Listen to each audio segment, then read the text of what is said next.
say Ezekiel Jones is who is the character that I play. I wouldn't say he's so gifted as he is just an absolute troublemaker.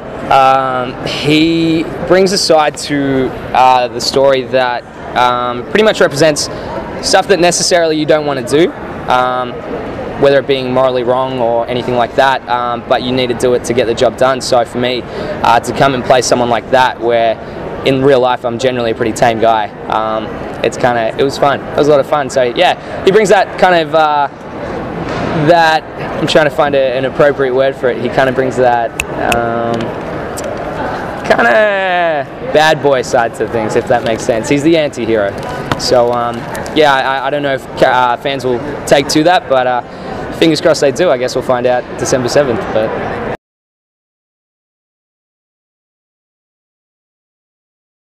I mean, not so much pranks. I think they would on occasion tell me the wrong things on purpose so they could see me fail, but no, all in good fun. It was never for anything serious, and I came in understanding that I knew I was going to, especially being the youngest, just turning 21 this year, I knew that I was going to be made fun of. I think in the library there's a rotary phone, and I was just kind of checking it out. I hadn't really seen or used one of those ones where you... Yeah, and I remember, I think it was Christian comes over, and Christian goes, yeah, we used to have cords on phones. They used to have wires. Just wanted to let you know. And I was like, thanks, Christian. I knew that, but yeah. So yeah, and I kind of, it's funny as we go along. As the show went along, I kind of got to a point where I was comfortable enough to throw some flack back, and yeah, we love each other for it, and it makes it interesting, and it makes it fun, and yeah. But it was never anything serious or anything like that. They would just get me to say funny things in my accent and things like that. Actually, there was an issue with my name was already registered with Screen Actors Guild, so we were coming up with a new name, and for days I got called Koala Newton-John, Crocodile Jackman, Johnny Wombat. So yeah, we had a lot of fun with that kind of stuff, but nothing that I ever took too seriously or anything like that. I actually found it quite funny.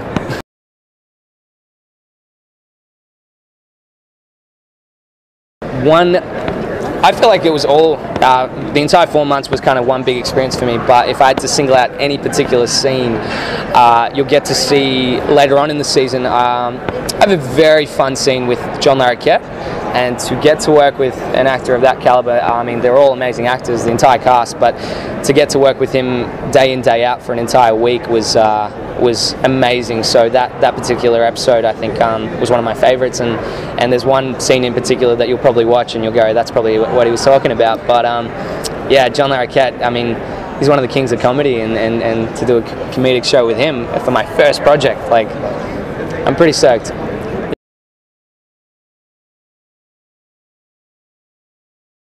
I'm kind of the witty one-liner, kind of the, yeah, bit sarcastic, yeah, absolutely.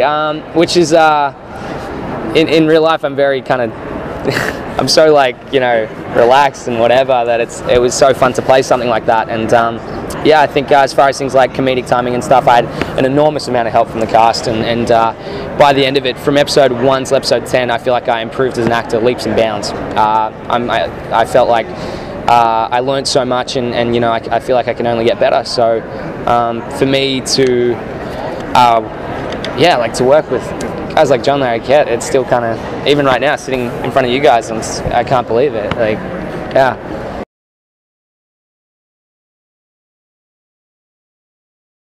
Really interesting. It's a real thing. Every time I explain it, people are like, that's not a real thing. It's a real thing. Cassandra is a synesthete. And what that means is all of her senses are sort of cross-wired in her brain. So she sees numbers as colors, science, music, math, smells like breakfast. So it's all sort of cross-wired. And it is a real thing. And I did a lot of research about it because I couldn't believe that it was a real thing. And the funniest one was I was talking to a friend of mine, and I was like, oh, I'm going to play this character. She's got synesthesia. And he's like, what does that mean? And I said, well, it's, you know, she sees numbers as colors. And he was like, oh, well, I do that. I was like, what do you mean you do that? He's like, that's a thing? And I was like, yeah, it's a thing.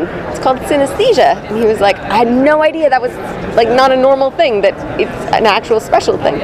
And so like, people have this, and Cassandra does have a very like sort of extraordinary version of it. Hers is much more extreme because it's television and we do things like that.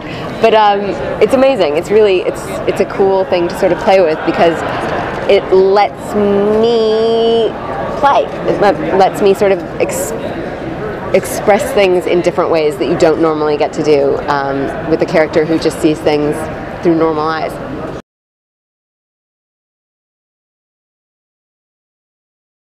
Well, I think one of these things that's really special for her is that she's seen it as a curse. Her whole life she wishes she hadn't had this, because to her she's weird, she can't make friends, her parents have sort of don't understand her. So this is a curse. This is like the worst thing that could have happened to her. And when Flynn walks up to her for the first time and looks at her and says, not only you're okay, but you're exceptional, it's like the floodgates open and she's just like, have I found my place in the world? Like this is a real place where I can go and not only be accepted but excel and sort of be myself for the first time. And she's the one that goes to it with the joy of like a child. She goes to it and is like, magic? What? This is so awesome! And so she is the sort of everyone has a different reaction because we're all very different people, obviously, but Cassandra is the one that's sort of most psyched to be there. She is like, library, magic, relics, awesome, totally in. Yeah.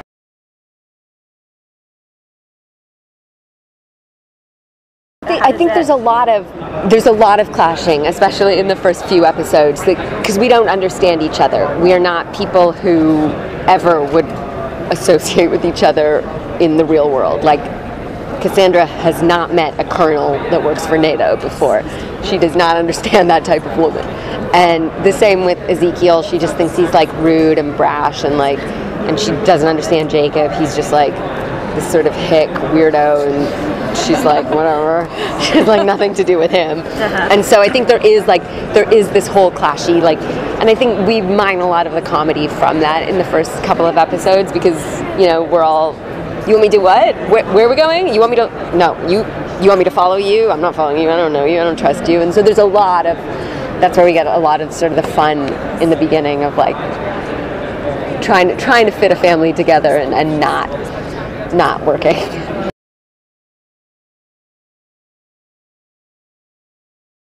There was a lot of resentment that I seem the least physical person on the set, and yet somehow I have all of the fight scenes in the first season, allegedly. Christian would be like, do you read the next script? I'd be like, He'd be like, how come you get the big fight at the end? I'd be like, oh, I don't know. I don't know if it's that people think it's funny when I do it, or that I'm not as bad as I think I am, or what it is, but yeah, I do. Cassandra oddly gets into a lot of physical confrontation with people, which is fun for me, and I constantly they were like, we can bring in a stunt double for you if you're not comfortable with it. And I was like, I feel like Cassandra is similar to me in that she probably has not gotten into a lot of fights in her life, so I didn't want her to all of a sudden be like, yeah, and like break out into some like weird martial arts thing, because I thought that would just be totally untrue to the character. So Cassandra fights like a girl. She fights like me. It's not good. Sometimes she wins, but it's mostly by accident when she does.